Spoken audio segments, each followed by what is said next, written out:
Assalamualaikum warahmatullahi wabarakatuh. Oke, welcome to my class. Di sini bersama saya M. Salman Dan saya Mila Amalia. Baiklah, di sini kami dari kelompok 5. Kali ini akan menjelaskan materi SPU. Bagaimana materinya? Langsung saja ke video.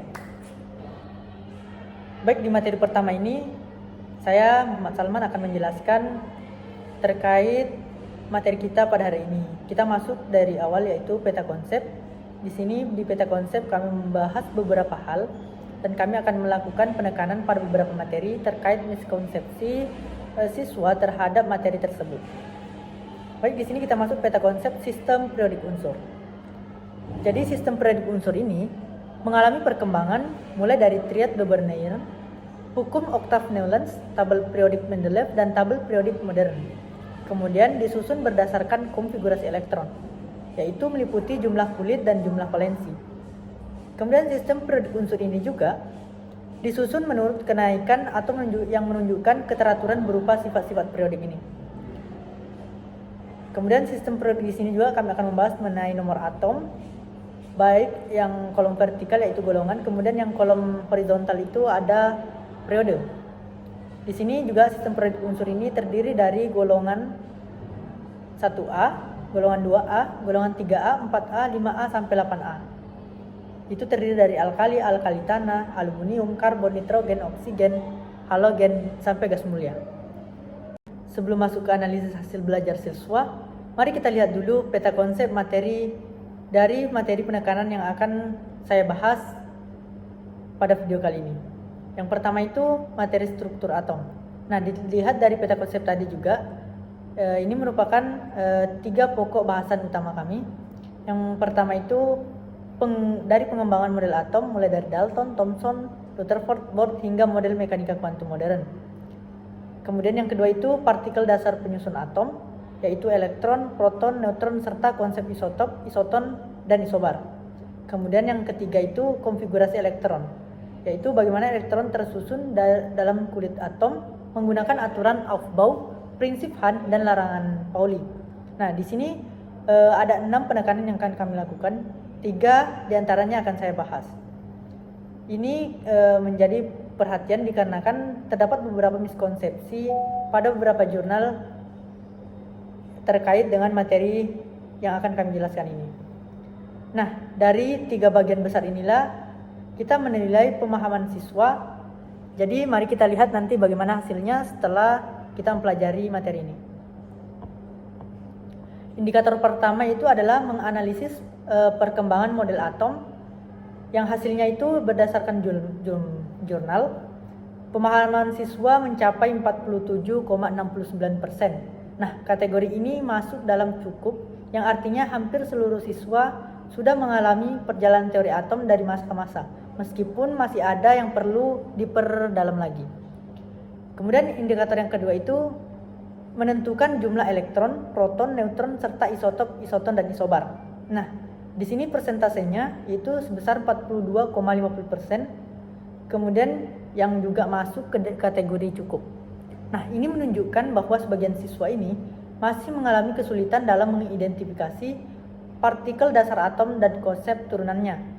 Jadi kita perlu lebih banyak latihan soal dan contoh aplikasi nyata agar lebih mudah dipahami. Kemudian yang indikator ketiga yaitu memahami dan menentukan konfigurasi elektron. Nah, ini juga merupakan beberapa perhatian dalam materi sistem periodik unsur. Di bagian ini persentase pemahaman paling rendah, yaitu hanya 33,70% yang bisa dimasukkan ke dalam kategori kurang. Nah, hal ini menandakan bahwa banyak siswa yang kesulitan dalam menuliskan konfigurasi sesuai aturan-aturan yang berlaku. Inilah area yang harus lebih difokuskan dalam pembelajaran. Kemudian dari hasil ini bisa kita simpulkan bahwa pemahaman siswa paling tinggi ada pada perkembangan model atom, sementara paling rendah ada pada konfigurasi elektron. Artinya kita perlu memberikan inovasi pembelajaran, misalnya dengan media visual, simulasi komputer, atau eksperimen sederhana agar konsep konfigurasi elektron bisa lebih konkret. Mari kita lanjutkan pembahasan dengan memperdalam 3 materi inti kita tadi. Yang pertama itu masuk ke perkembangan model atom, partikel dasar atom, dan konfigurasi elektron. Selain penjelasan, saya juga akan langsung mengangkat beberapa miskonsepsi umum yang sering terjadi pada siswa dan kita akan luruskan bersama. Yang pertama itu perkembangan model atom, di mana perjalanan teori atom ini dimulai dari Dalton, Thomson, Rutherford, Bohr hingga model mekanika kuantum modern. Nah, miskonsepsi umum yang sering terdapat pada siswa itu bahwasanya banyak siswa berpikir bahwa model atom yang itu salah total dan langsung digantikan oleh model baru. Nah, sementara faktanya setiap model atom tidak sepenuhnya salah, tetapi merupakan penyempurnaan dari model sebelumnya. Contoh, model Dalton memang sederhana, tapi menjadi dasar pemikiran tentang atom sebagai partikel terkecil. Nah, selanjutnya, Bohr memperbaiki Rutherford dengan lintasan elektron, lalu mekanika kuantum memperhalus lagi dengan orbital. Nah, jadi bisa kita dapatkan pemahaman model atom itu berkembang, bukan berganti secara mutlak. Selanjutnya itu materi yang kedua mengenai dengan partikel dasar atom dan konsep isotop. Nah, di sini atom itu kan terdiri dari proton, neutron, elektron. Selain itu dikenal juga istilah isotop, isoton, dan isobar.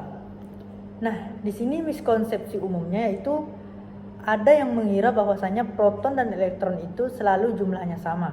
Padahal kalau atom bermuatan ion, jumlahnya bisa berbeda.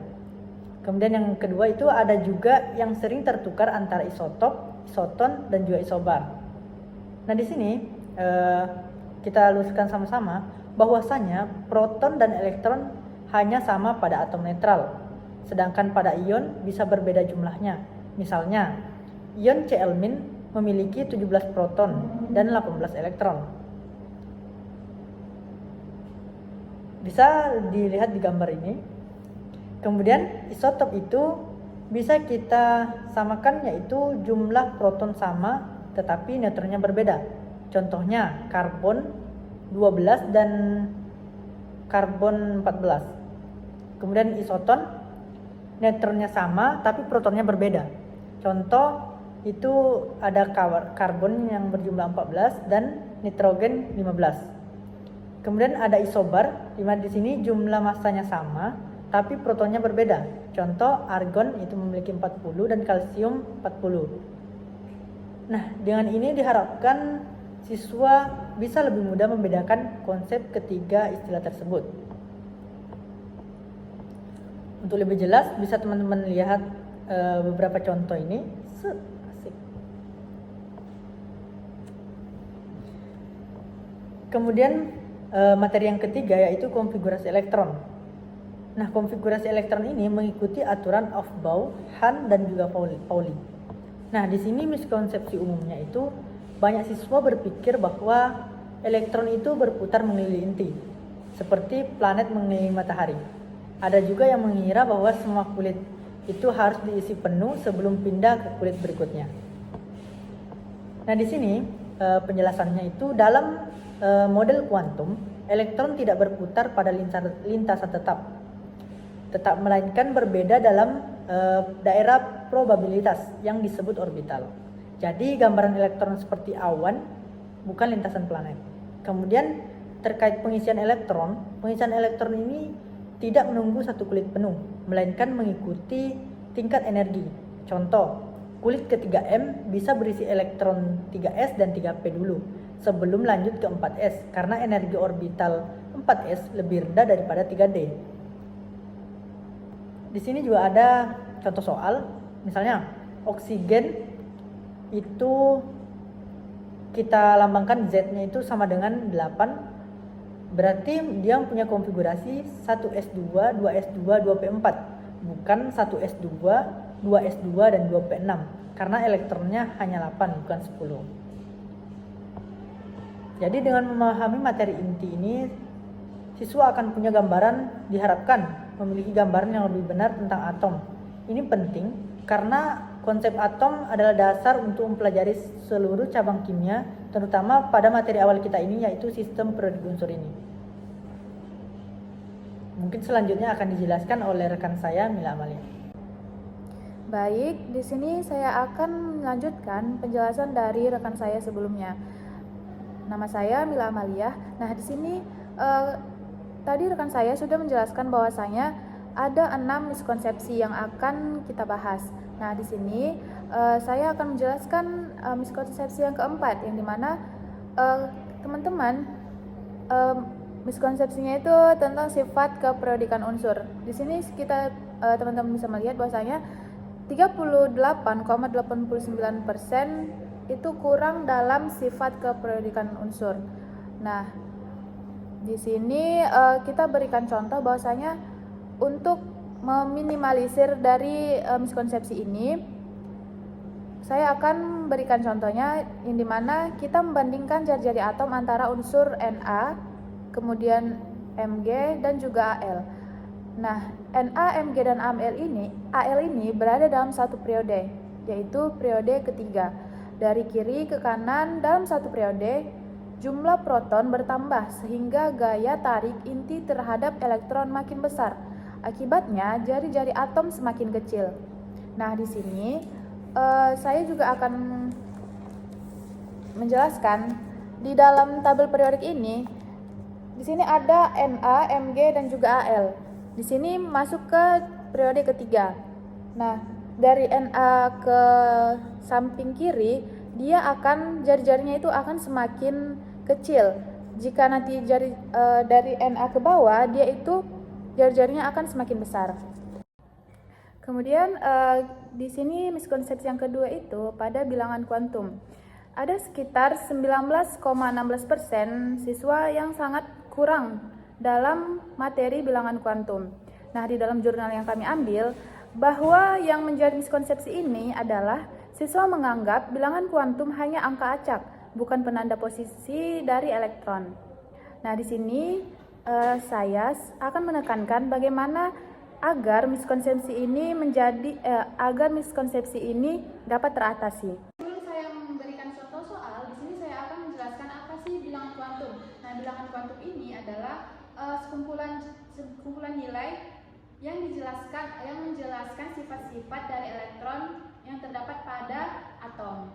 Nah, seperti ada itu tingkat energi, bilangan orbital, kemudian orientasi orbital dan juga spin dari elektron. Nah, di sini ada contoh soal yang dimana di sini saya mengambil dari oksigen. Oksigen ini memiliki nomor atom 8 dan juga kita langsung masuk ke konfigurasi elektronnya. Konfigurasi elektronnya ini ada 1s2, 2s2 dan 2p4. Lalu langsung kita tentukan bilangan utama dari unsur oksigen. Di sini kita cari dulu nih yang mana kulit yang tertinggi di antara 1 dengan 2. Di sini ada 2, makanya kita tulis 2. Kemudian langsung kita tentukan bilangan kuantum azimutnya. Di sini karena di bilangan kulit terluarnya ada P. Kalau P ini dia kan kalau misalnya S itu 0, T itu 1, D itu 2 dan F itu 4. Jadi di sini ada P, makanya kita tulis di sini 1. Kemudian kita masuk ke bilangan kuantum magnetik. Bilangan kuantum magnetik ini kita tentukan seperti ini. Karena dia P, jadi kita buat 3. Terus di sini ada 4. Nah, cara menentukannya ini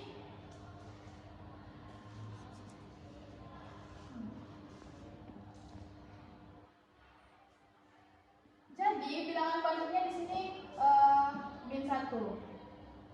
Kemudian setelah kita dapat bilangan magnetiknya, kita tentukan langsung spinnya, spin dari elektronnya. Nah, di sini karena -1. Nah, karena di sini spinnya itu ke bawah, jadi dia minus. Alhasil nilai 1/2. Mungkin agar siswa dapat mengetahui bagaimana bilangan kuantum, bisa langsung kita lihat dari bagaimana ketetapannya. Kemudian bilangan kuantum ini dia itu semacam menunjukkan letak tempat elektron di mana atom. Alamat lengkap bisa menunjukkan letak menunjukkan bisa menunjukkan nah, jadi bilangan kuantum ini sama seperti alamat lengkap elektron, yang dimana jadi bilangan kuantum ini bisa kita analogikan sebagai bilangan kuantum ini bisa kita analogikan sebagai alamat lengkap elektron, yang dimana bisa menunjukkan tempat letak elektronnya. Kemudian miskonsepsi yang terakhir di sini, siswa sulit untuk menentukan periode dan golongan di dalam SPU. Terdapat 32,10% siswa masih sangat kurang dalam menyampaikan atau dalam memahami konsep dari periode dan golongan di dalam SPU. Nah, di sini saya akan memberikan contoh agar siswa dapat lebih paham dan tidak terjadi lagi miskonsepsi pada materi ini. Baiklah, di sini kita masuk ke contoh soal. Nah, di sini saya sudah menyediakan contoh soal, yaitu unsur oksigen. Unsur oksigen ini memiliki nomor atom 8. Nah, langsung kita tulis juga konfigurasi elektronnya, yaitu 1s2, 2s2, dan 2p4. Nah, kan di sini kita disuruh untuk menentukan periode dan golongan. Jadi, periodenya di sini kita melihat kulit tertinggi dari oksigen. Konfigurasi dari oksigen. Nah, di sini kita mendapatkan nilai tertingginya itu adalah 2. Jadi periodenya di sini ada 2 di periode kedua. Lalu masuk ke golongan. Cara menentukan golongan, kita lihat dulu kulit terakhir dari konfigurasi. Di sini kita mendapati kulit terakhirnya itu ada P. Nah, P di sini dia masuk ke golongan A. Jadi kita tinggal menjumlahkan dari elektron S2S2 dan juga 2P4. Nah, dapatlah hasilnya itu 6. Jadi golongan dari O ini dia adalah di golongan 6A. Sekian penjelasan dari saya. Jadi, di sini saya tekankan bahwasanya untuk menentukan golongan dan periode tidak ditentukan dari nomor atom, melainkan ditentukan dari konfigurasi elektron. Sekian penjelasan dari saya dan juga rekan saya. Mohon maaf bila ada salah kata. Saya akhiri. Wassalamualaikum warahmatullahi wabarakatuh.